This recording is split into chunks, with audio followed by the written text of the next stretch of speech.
The Intergalactic Academy of Behavioral Sciences floated in the void, a space of academic safety. Inside Lecture Hall 7 Gamma, Professor Valora was about to have the worst day of her academic career. She didn't know it yet. "Death," she began, "is the universal constant that shapes all sentient behavior. From the methane breathers of Titan to the silicon-based Crystari, every species develops around one fundamental truth: the desire to continue existing."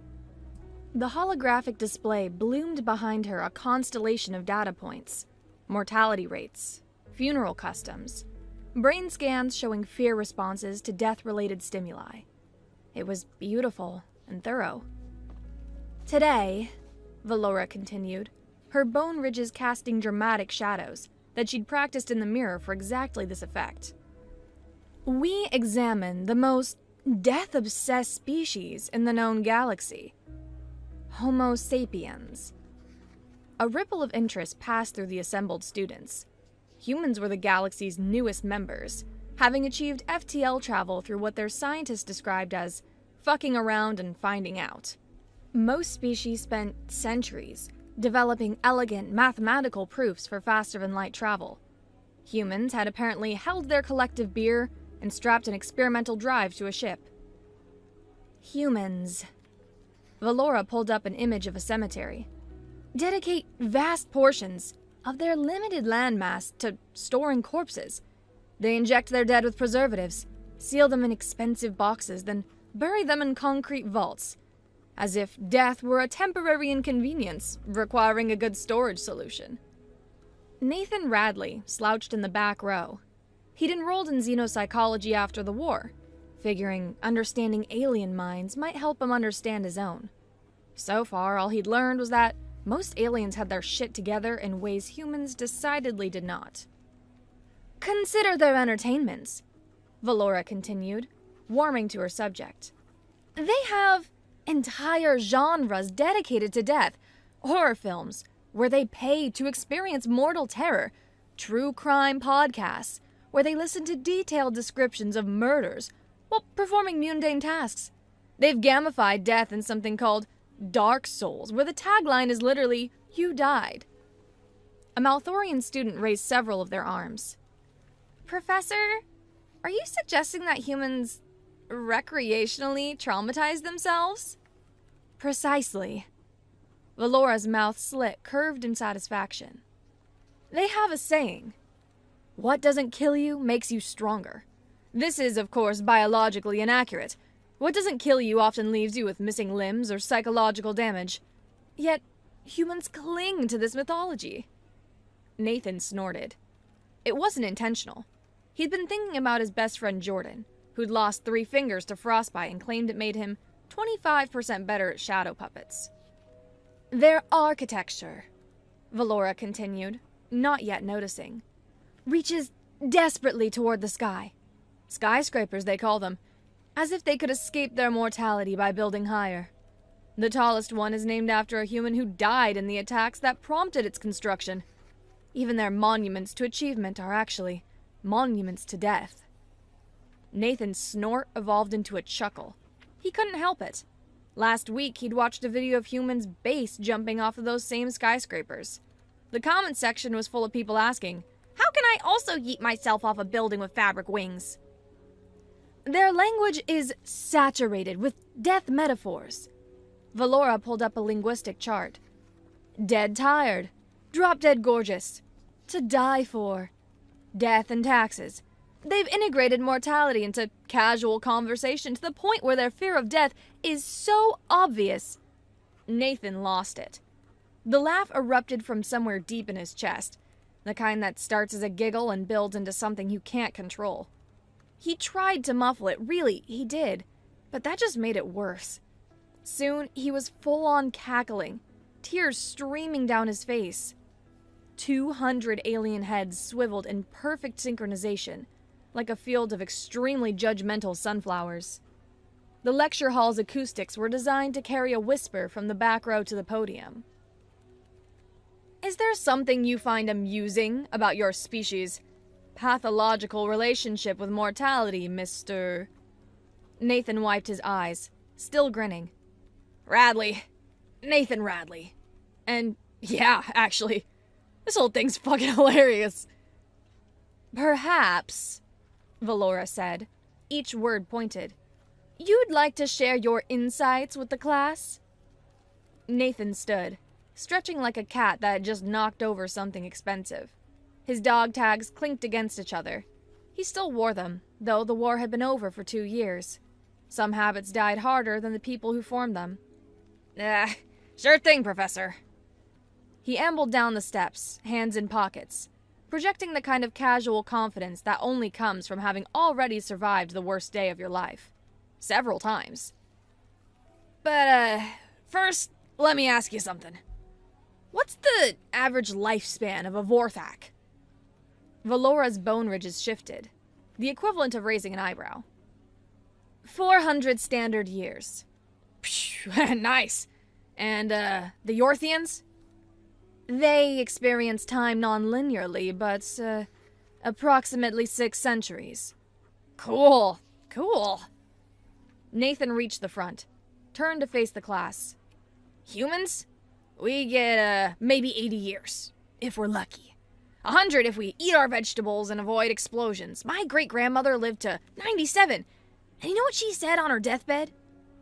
The class leaned forward despite themselves. She said, I've buried a husband, 2 sons and a daughter. I've survived 2 wars, a pandemic, and 70 years of marriage to a man who thought loading a dishwasher was a spectator sport. Death can kiss my wrinkled ass. Nathan pulled out his phone, swiped to a photo. This was her at 95, going skydiving for the first time. You see that grin? That's not someone running from death. She didn't live in fear of death. She lived in spite of it. Valora's fingers hovered over her holographic controls. Mr. Radley, you're suggesting that humans cope with mortality through humor? I'm suggesting, Nathan said, his grin sharp as a combat knife, that we don't cope with mortality at all. We embrace it, we flirt with it. We take it out for drinks and don't call it back. Dead silence, which Nathan reflected was appropriate. He wasn't sure why he made it sound like humans were horned up for death exactly. Probably not the best analogy. Look, he continued, pulling up more photos on his phone. He showed a photo of a human swimming with sharks. This is my cousin. She paid money to get in the water with the apex predators. For fun.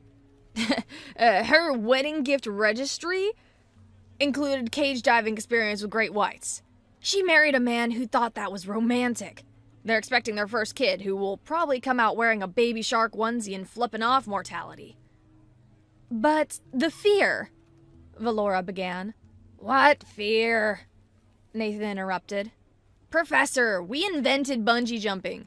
We took the primal fear of falling and turned it into a tourist attraction. We pay money to have our bodies dropped off bridges with glorified rubber bands attached to our ankles. We've monetized our own mortality. Do you understand how batshit that is? He pulled up another photo, this one of Earth from space. You see this ball of dirt and water? Everything on it has tried to kill us. Weather, predators, diseases, other humans.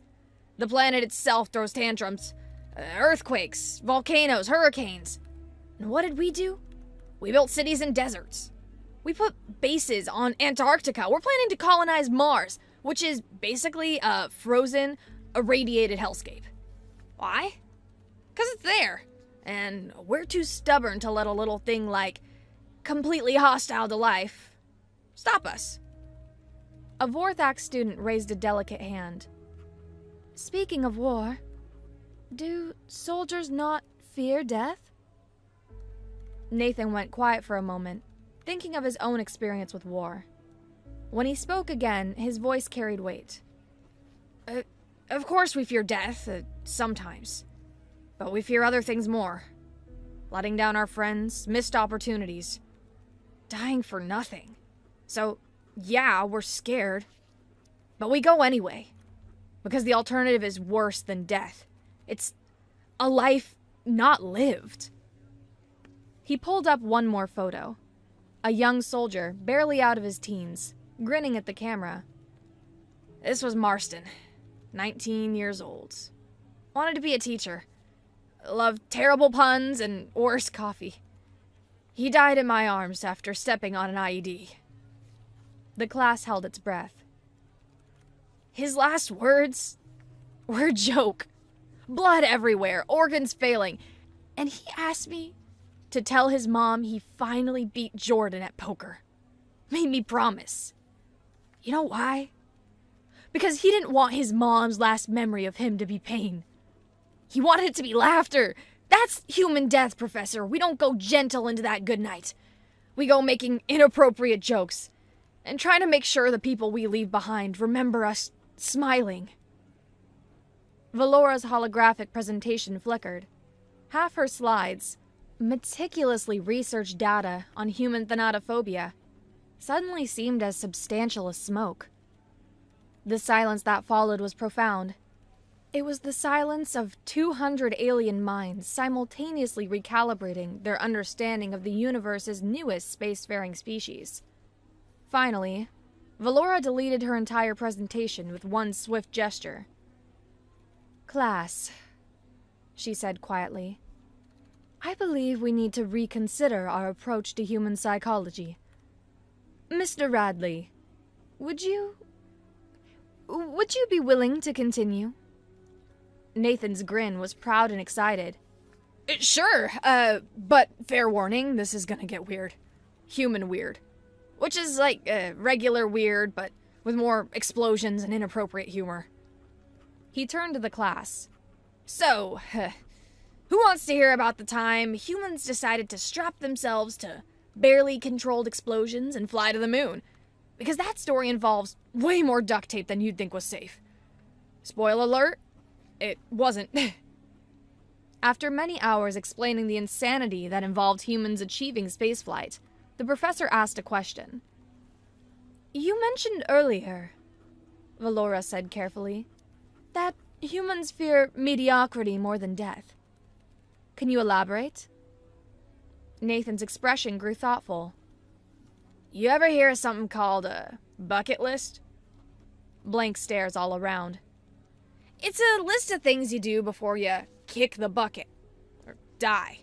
Humans make lists of experiences they want before death. Skydiving, seeing the northern lights, swimming with dolphins, eating fugu. That's a fish that can kill you if it's prepared wrong. We put potentially die from dinner on our bucket list, because the alternative is dying without ever really living." "But surely," Riddick said slowly, "extending life would be preferable to cramming experiences into a brief existence?" "You'd think that." Nathan pulled up another image, this one of an elderly human bungee jumping. "But here's the thing about humans. We don't want more time. We want better time. Quality over quantity. My buddy's grandmother got diagnosed with terminal cancer. 6 months to live. And you know what she did? Sold her house, bought an RV, and spent her last months visiting every national park in North America. Died watching the sunrise over the Grand Canyon. Her last words were, 'Bet you'd wish you'd come with me now, Harold.' Harold was her husband. He'd been dead for 10 years. The class didn't know whether to laugh or be horrified. Several managed both. "That's another thing," Nathan continued, warming to his theme. "We talk to dead people. Not in a seance and crystals way, though we do that too, but casually. 'Hey, Mom, made your lasagna recipe today. Still can't get it right. Miss ya.' We carry on full conversations with people who aren't there anymore because death doesn't end relationships for humans. It just makes them complicated." A new hand went up, this one belonging to what looked like a very anxious geometric proof. "Mr. Radley, your military service, did it not make you fear death more?" Nathan went still, the kind of still that made several students lean back instinctively. "You want to know what war taught me about death?" His voice had dropped an octave. "That it's easy. Dying is the easiest thing in the world. One moment you're there, next you're not. What's hard? Living with the deaths of others. Carrying them. That's why we make jokes. Not because death is funny. Because if we don't laugh, we'll break under the weight of all the ghosts we carry. He pulled out his dog tags, let them catch the light. Each of these represents someone who didn't come home. You think I wear them because I fear death? I wear them because I fear forgetting. Death takes people, but only we can let them disappear. That's... Valora paused, searching for words. That's profound, Mr. Radley. Nah. The grin was back, though softer now. That's human. We're all amateur philosophers when you scratch the surface. Give any human 3 beers and an existential crisis and they'll solve the meaning of life. Badly, but with enthusiasm.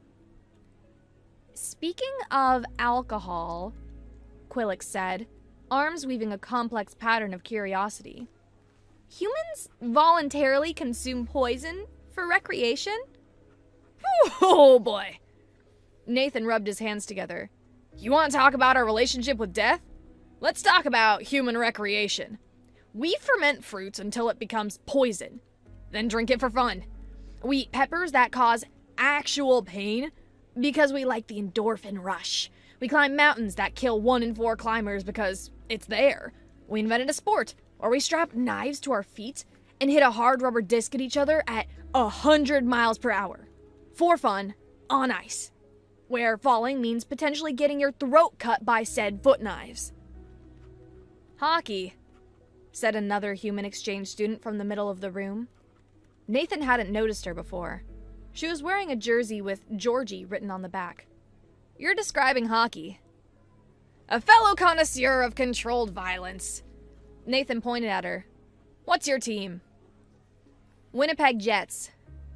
Ah, you understand suffering then. Perfect qualification for this discussion. He turned back to the class. This human has chosen to emotionally invest in a sport where losing teeth is considered a minor inconvenience, where players get stitched up on the bench and return to the game, where he died doing what he loved could literally mean getting in a fistfight on ice while thousands cheered. Your entire species seems to have a pathological relationship with risk, Valora observed. Not pathological, philosophical. Nathan pulled up a photo of himself and others in military gear, all grinning despite the obvious danger of their surroundings. See these idiots? We're in an active war zone. There are literally things exploding in the background and we're smiling. You know why? 'Cause it's just normal. I don't understand, Riddick said.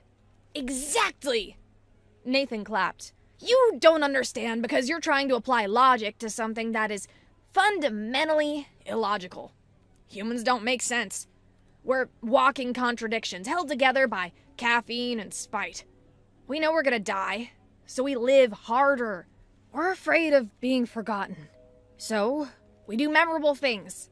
We can't defeat death, so we make friends with it. We invite it to parties, we name cocktails after it. We write it love songs and breakup ballads. Love songs to death?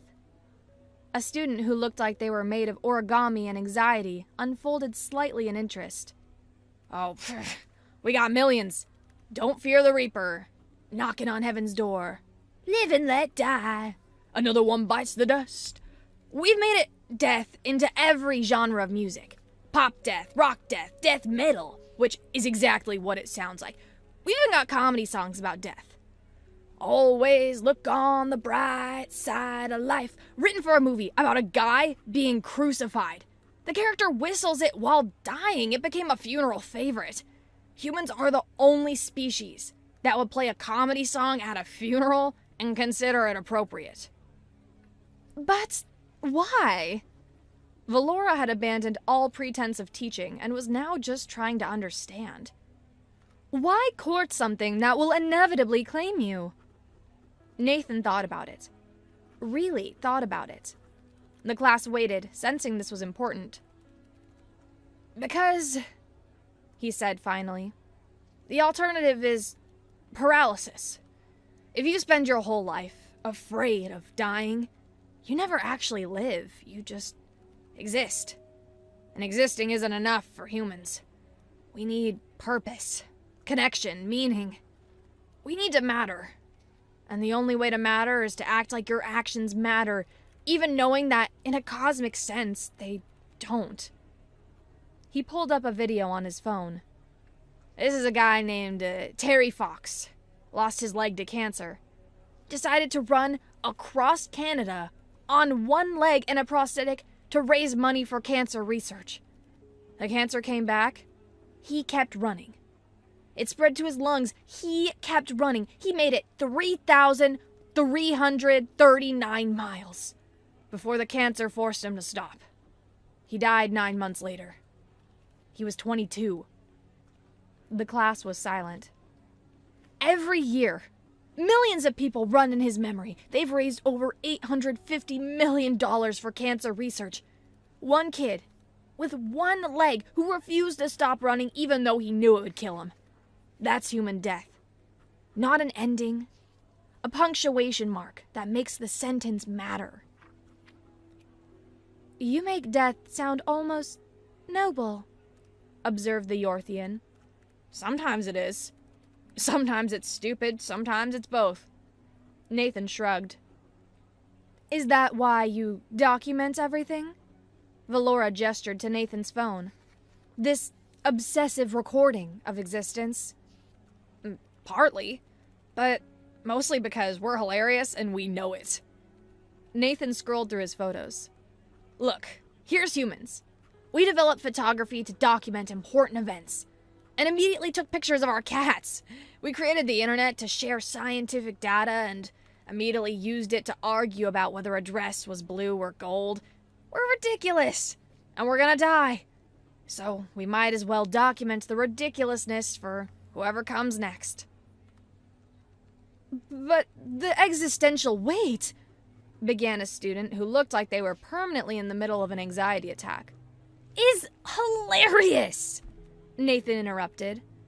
"Don't you get it? The universe is billions of years old. It'll last billions more. We get maybe a century. We're cosmic mayflies. We shouldn't matter. But we decided we do anyway, out of pure spite and stubbornness. We looked at the infinite cosmos and said, yeah, but have you tried pizza? That's the most human thing ever. We can't comprehend the scale of existence, so we focus on making really good food and hoping someone remembers our names." "And if they don't?" Valora asked quietly. "Then, at least we had pizza." Nathan's grin was softer now. "Look, humans aren't complex. We're simple creatures with complex coping mechanisms. We know we're temporary.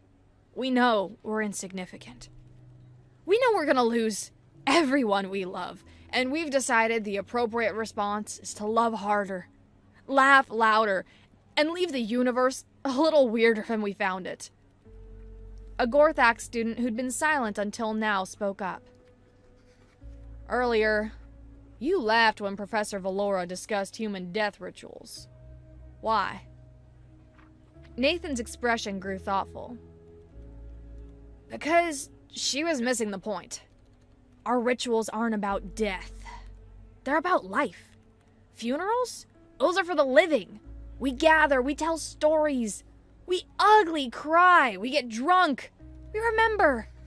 Irish wakes are parties. New Orleans jazz funerals are parades. Viking funerals were basically the universe's most metal barbecue. We don't mourn death. We celebrate having known someone worth mourning." He pulled up another photo, a gravestone that read, "I told you I was sick." "This is Spike Milligan's grave. Comedy writer. Spent his whole life making people laugh. Made sure he'd make them laugh after he died, too. That's human death culture in a nutshell. If you're gonna go with style. Make it memorable. Make it yours.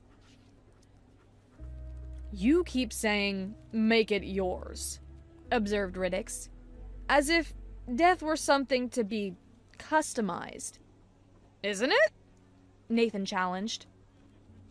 We can't choose whether we die, but we can choose how we face it. With dignity or defiance. With grace or gallows humor. Death is the one appointment we all have to keep. Might as well show up dressed to impress, or not, if that's your preference. The human exchange student, the hockey fan, raised her hand. Can I add something? Nathan gestured welcomingly. Please, I'm dying to hear it. He paused. See what I did there? She stood. Humans don't just laugh at death, she said. We make friends with it.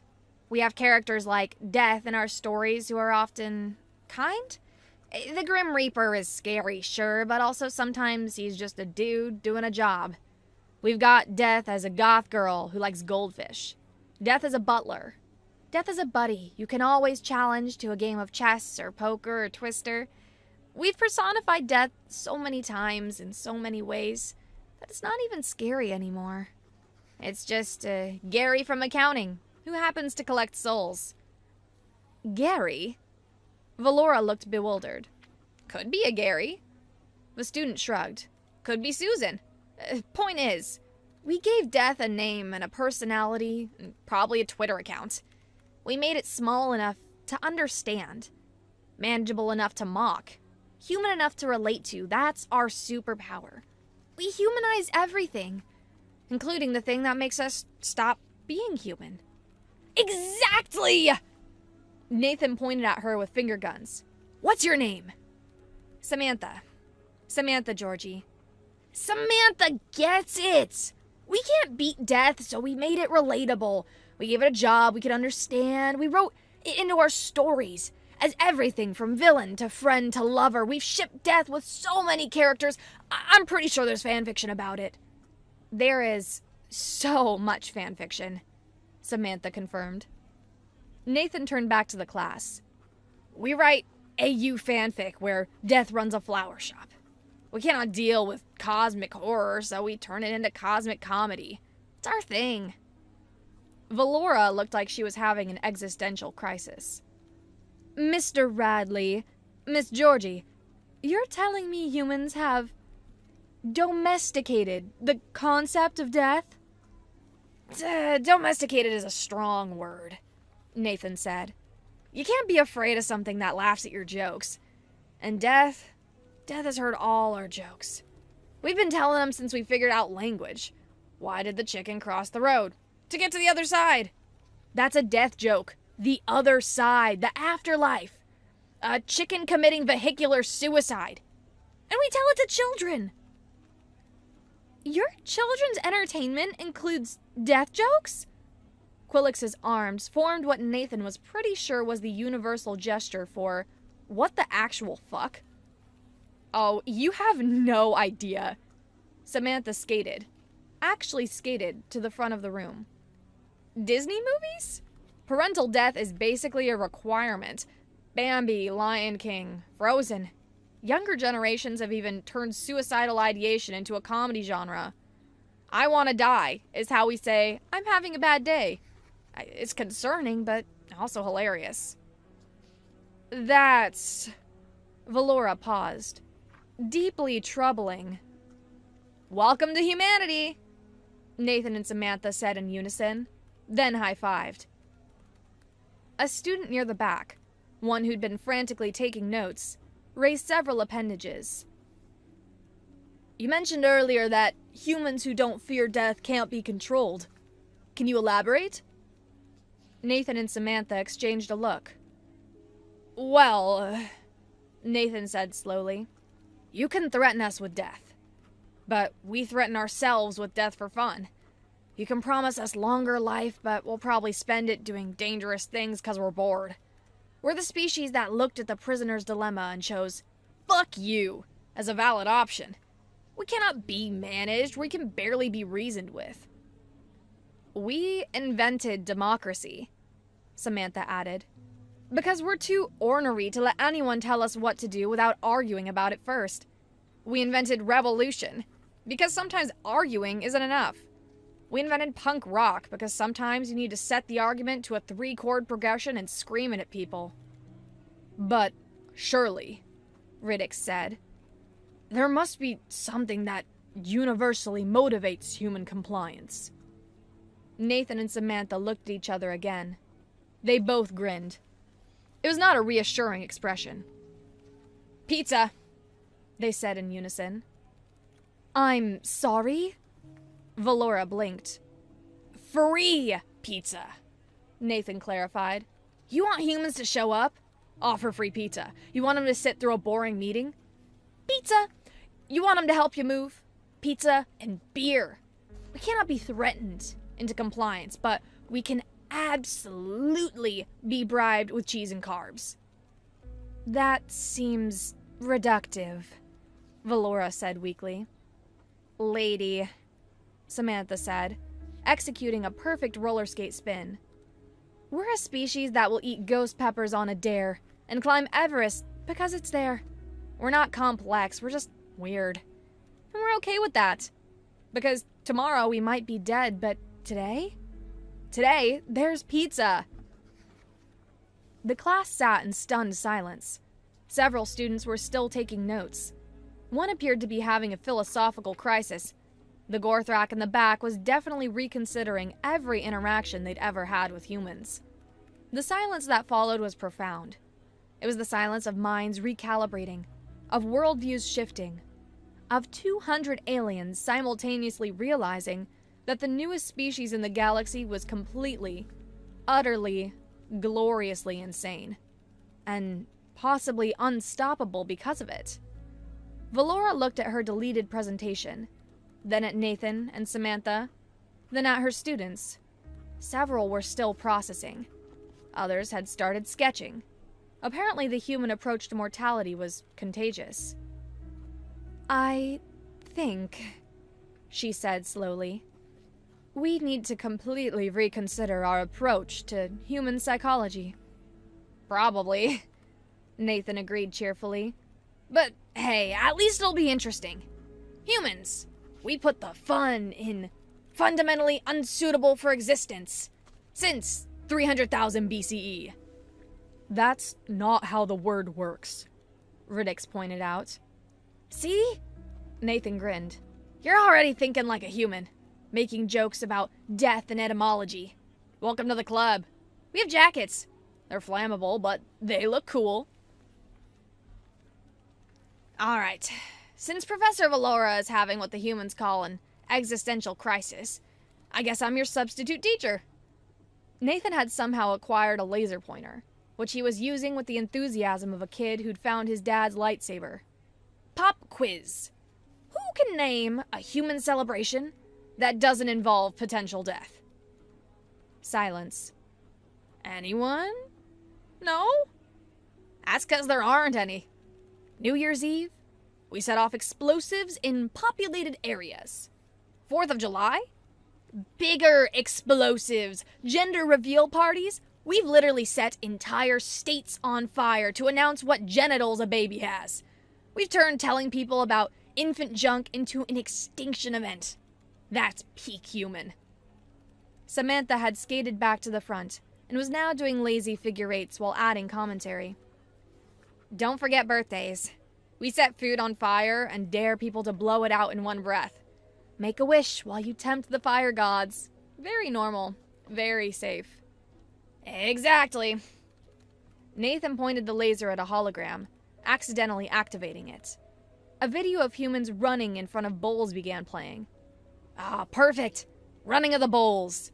We took large, angry animals with pointy bits and made a sport out of not getting impaled. The whole point is to almost die. If you actually die, you lose. If you don't almost die, you also lose because where's the fun in that? A Malthorian student raised 3 of their 7 arms. Mr. Radley, these all seem to be examples of unnecessary risk-taking. Surely, human culture has examples of death avoidance? Death Avoidance? Nathan looked genuinely puzzled. Oh, you mean like safety regulations? Yeah, we have those. I mostly ignore them. Caution, hot. Labels on coffee? That's because someone drank lava and sued. Do not eat on silica gel packets. Someone ate them. Do not use hairdryer in shower. Someone... You know what? I don't want to know what someone did, but they did it. We had to put do not drink on bleach, Samantha added helpfully. During a pandemic, when people thought drinking bleach could cure a virus. Human intelligence is fascinating. We can split atoms and also need warning labels telling us not to drink the thing that burns through organic matter. But your medical advances, Valora interjected, having recovered enough to speak. Surely those indicate a desire to prevent death? Oh, absolutely, Nathan agreed. We're hugely into preventing death. We just suck at it. We'll spend millions developing a cure for something, then refuse to take it because someone on the internet said it makes you magnetic. We invented vaccines, one of our greatest achievements, and then decided not to use them because a discredited doctor and a celebrity who got famous for showing her tits said they cause autism, which, by the way, even if they did, which they don't, humans would rather die of preventable diseases than risk being neurodivergent. We're great. We're terrible, Samantha corrected, executing a perfect spin. But in an entertaining way. Same thing. Nathan pulled up more images. Look, humans are contradictions. We wear seatbelts but text while driving. We put helmets on kids but let them play full contact sports. We ban Kinder eggs because they're choking hazards, but sell actual guns in the same stores. We cannot assess risk. Our brains are meat computers running software that hasn't been updated since we were fighting saber-toothed cats. Then how? Riddix asked. Have you survived as a species? Spite, Nathan and Samantha said in unison. Also, Nathan added, we're really good at working together when shit hits the fan. Humans are at our best when everything's worst. Disaster, we form communities. Tragedy, we hold hands. Apocalypse, we share our last can of beans and make jokes about the end times.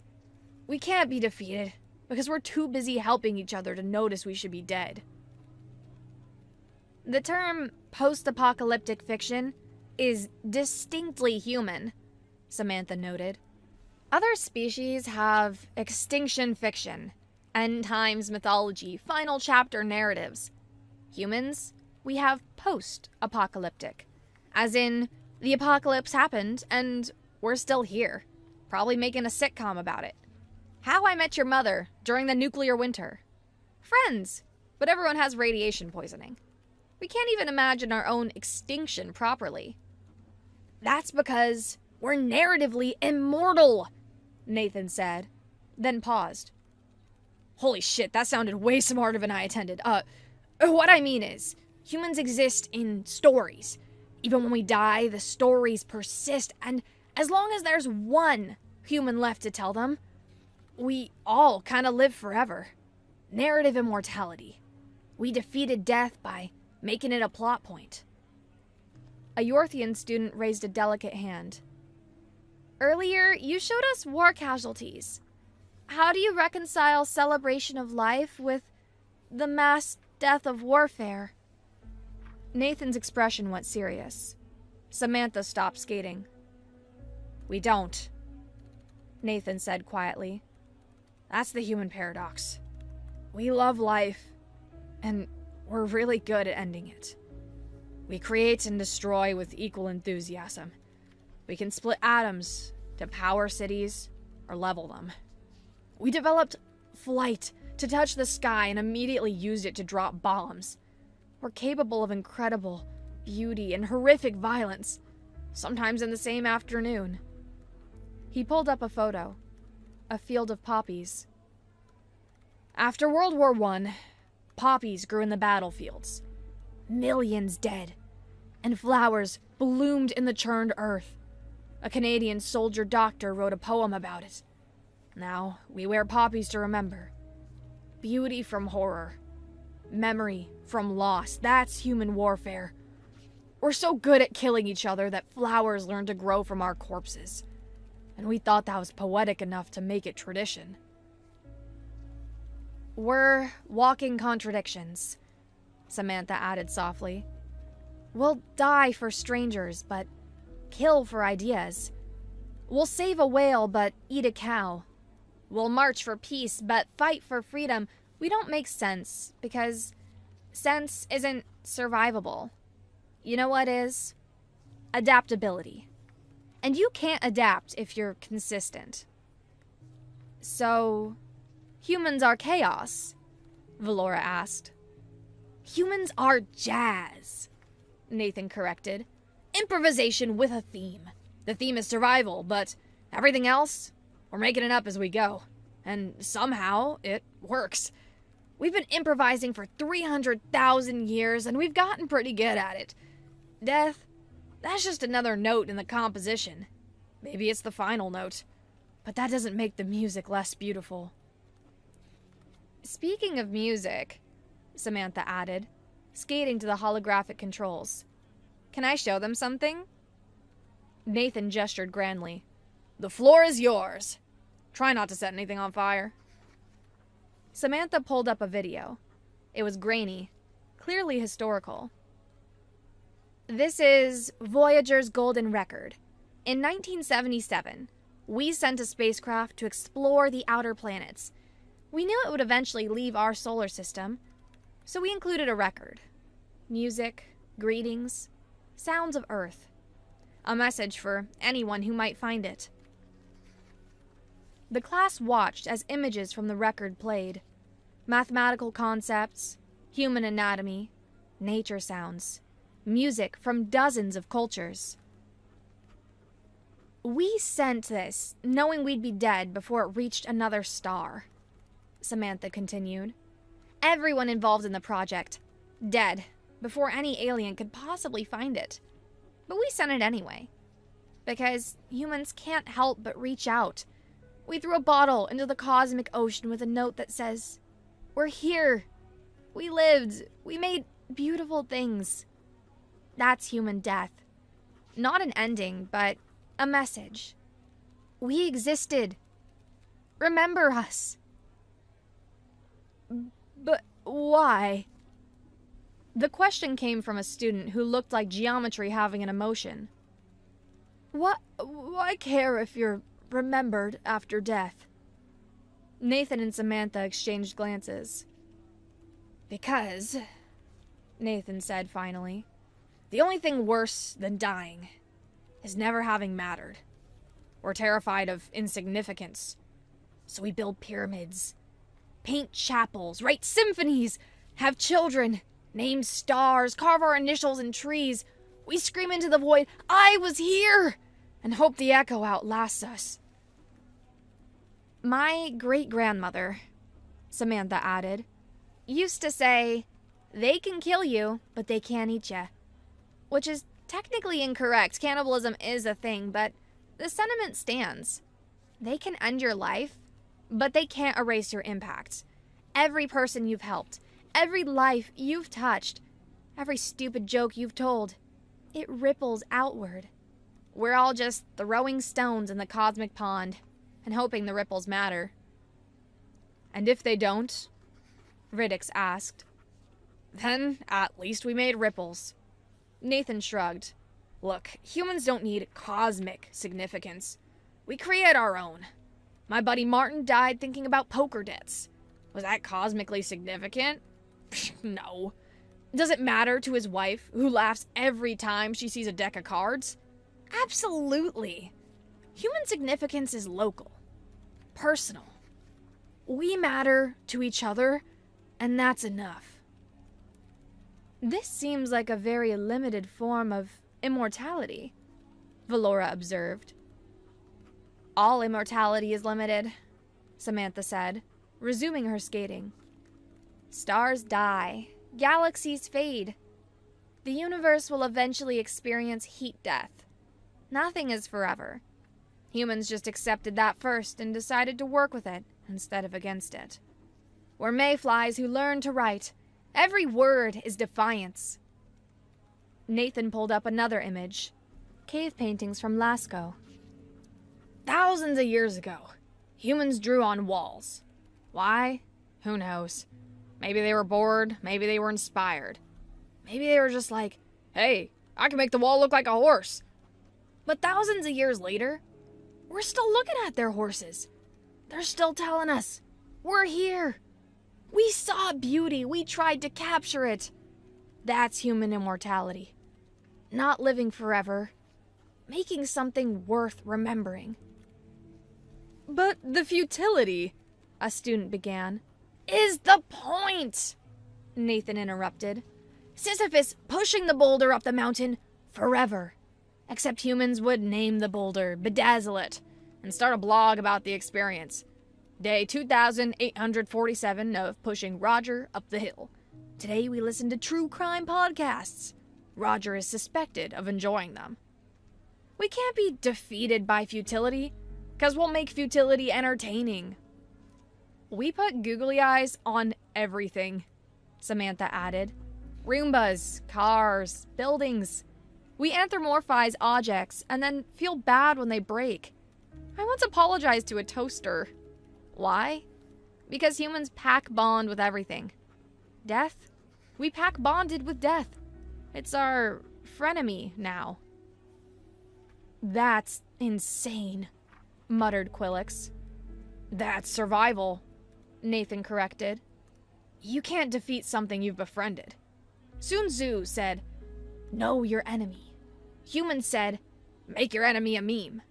Death is just another character in the human story, sometimes villain, sometimes friend, always inevitable. We're cool with it. You're cool with death? Valora sounded skeptical. I mean, we'd prefer not to, Nathan admitted. But since it's happening anyway, might as well make it interesting. You know, there are people who get buried in custom coffins, shaped like cars or guitars, or one guy got buried in a Pringles can. True story, his kids honored his wishes to be cremated and buried in an original flavor Pringles can. 'Cause if you're gonna go weird. There's a service, Samantha added, still skating because apparently she never stopped, where they'll turn your ashes into vinyl records. Your last words, favorite songs, whatever. Death as a playable album. Tell me that's not the most human thing ever. I'm starting to think, Valora said slowly, that humans don't so much defeat death as befriend it? Befriend, bedazzle, and take it to karaoke, Nathan confirmed. Death is just another experience. Probably the last one, but still. Humans collect experiences like Pokemon. Gotta catch 'em all, including the final boss. Speaking of Pokemon, Samantha said, pulling up an image. Humans created a children's game about capturing creatures and making them fight until they pass out. We gave children a fun way to engage with concepts of defeat, loss, and recovery. Also, there's a Pokemon that's literally a ghost. We made death cute and gave it to 6-year-olds. Because that's good parenting, apparently.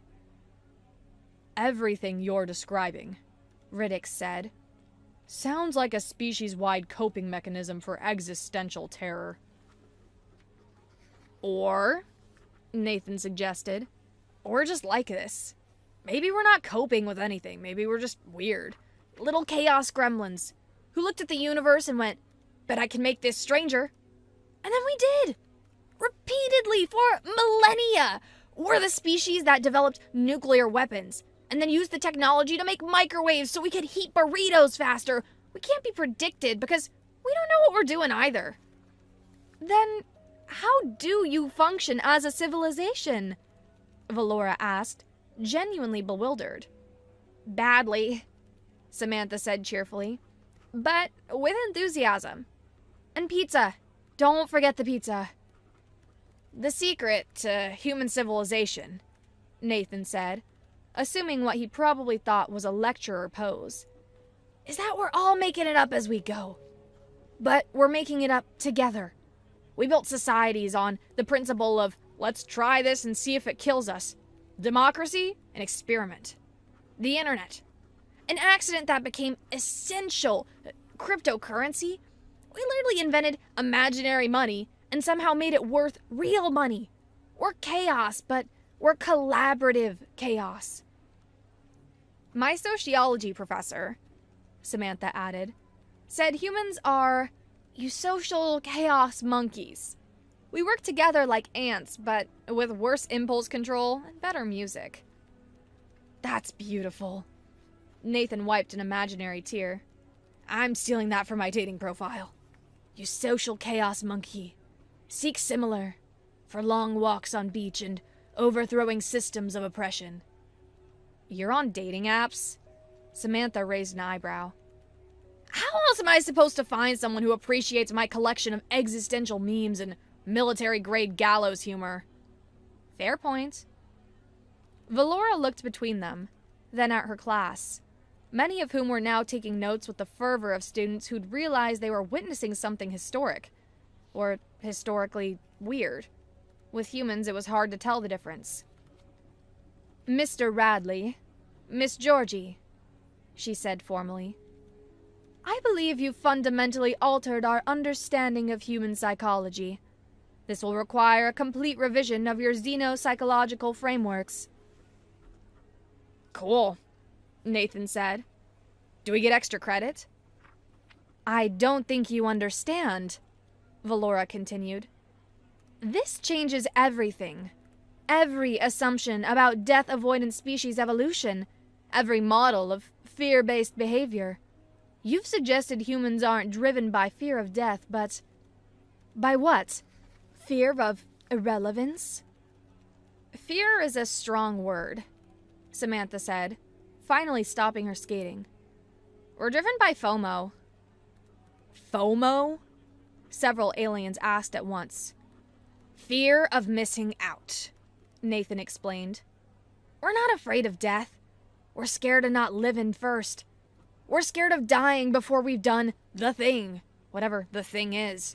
Climb Everest, write a novel, eat at that really good taco place. Tell someone we love them. We're in a race against time and we know we're losing, but damn if we're not gonna make it a photo finish. Hence the constant documentation, Samantha added. Pics or it didn't happen. We photograph everything because we're trying to prove we existed. We lived. We were here. We mattered. Even if only to ourselves. But that's... Valora paused, searching for words. That's beautiful. And sad. Simultaneously. Welcome to humanity, Nathan and Samantha chorused. We're beautiful and sad and ridiculous and profound, Nathan continued. We're apes who split atoms. We're mortals who touch the stars. We're dying from the moment we're born. And we decided to make that everyone else's problem. We're humans. We're impossible. And we're not done yet. What do you mean, not done? Asked a nervous-looking student. Nathan grinned. It was the grin of a species that had looked at the food chain and decided to flip it upside down for fun. We've barely started. We've only been in space for like 60 years. We've only had internet for 30. We just figured out CRISPR, and we're already trying to eliminate death at the cellular level. Not because we're afraid of it, but because we're curious what happens next. What does humanity look like when death is optional? I don't know, but I bet it's weird. Weirder than this? Quillix gestured with all 7 arms. Oh, definitely, Samantha said. Humans without death? We'll probably invent super death just to feel something. Extreme mortality sports. How many times can you die and be revived in an hour? That sort of thing. We can't be stopped, only redirected. That's terrifying, someone whispered. That's the spirit! Nathan applauded. See, you're getting it! Humans are terrifying. We're the species that looked at the universe. Vast, cold, indifferent, and decided to explore it in tin cans powered by explosions. We're the species that saw death coming and decided to make it a party. We're the species that cannot be threatened because we've already thought of worse things to do to ourselves for fun. And we're just getting started, Samantha added ominously. The class sat in stunned silence. Several students had stopped taking notes and were simply staring. One appeared to be reconsidering every life choice that had led them to this moment. Finally, a small voice from the back asked, So, what happens when humans achieve immortality? Nathan and Samantha exchanged a look. The kind of look that suggested they'd discussed this before. Probably at 3 a.m. over pizza and existential dread. Honestly, Nathan said, we'll probably get bored and invent mortality again. Call it vintage dying or artisanal death. Hipsters will be into it. I was into death before it was optional. We'll have death cafes where people go to experience temporary mortality. It'll be a whole thing. Or, Samantha suggested, we'll find something else to define ourselves against. Death is just our current boss battle. Once we beat it, we'll find a new one. Heat death of the universe? Time itself? God? Who knows? Humans need something to push against or we get weird. Weirder, Nathan corrected. Weirder, Samantha agreed. Valora had given up all pretense of professional composure and was now just staring at them. You're telling me humans will intentionally create challenges just to have something to overcome? Have you seen our video games? Nathan asked. We literally pay money to be frustrated. Dark Souls, Getting Over It, QWOP. We create torture simulators and call them entertainment. We can't be satisfied. Contentment is death for humans. Not literal death, we're cool with that, but metaphorical death. The death of growth, of challenge, of purpose. We'd rather die trying than live succeeding, Samantha summarized. Success is boring. Failure is educational. Death is just failure with commitment. That's not how death works, Riddix protested. That's not how death works yet, Nathan corrected. Give us time. We'll figure out how to make death optional, reversible, and probably downloadable. Death 2.0, now with achievements and microtransactions. You're joking, Valora said weakly. Am I? Nathan asked. We've already got people signing up to have their heads frozen so they can be revived later. We've got other people uploading their consciousness to computers. We got Silicon Valley tech bros trying to solve death like it's a coding problem. Humans don't accept limitations. We see a boundary and we immediately start looking for ways around, over, under, or through it. Death? That's just the ultimate boundary, and we're already working on it. But why? The question came from multiple students simultaneously. Nathan and Samantha looked at each other, then at the class, then back at each other. Because it's there, they said in unison. That's it? Valora demanded. Your entire philosophical framework, because it's there? Pretty much. Nathan shrugged. We can't leave well enough alone. We must touch the thing. We must push the button. We must see what happens when we add googly eyes to the abyss. The abyss looks back, Samantha added. But now it's adorable. Professor Valora stood in the silence, her holographic controls dark, her meticulously prepared lecture a ghost in the machine. She looked at the two humans, Nathan and Samantha, one leaning with the casual stillness of a predator at rest, the other a whirlwind of kinetic energy, momentarily paused. Then she looked at her students. They weren't just listening anymore. They were processing. The Malthorian was sketching what looked suspiciously like a Reaper riding a skateboard. The geometric proof was subtly attempting a high five with his own appendage. The Yorthian, who experienced time non-linearly, looked like it was trying very hard not to remember this lecture before it had even happened.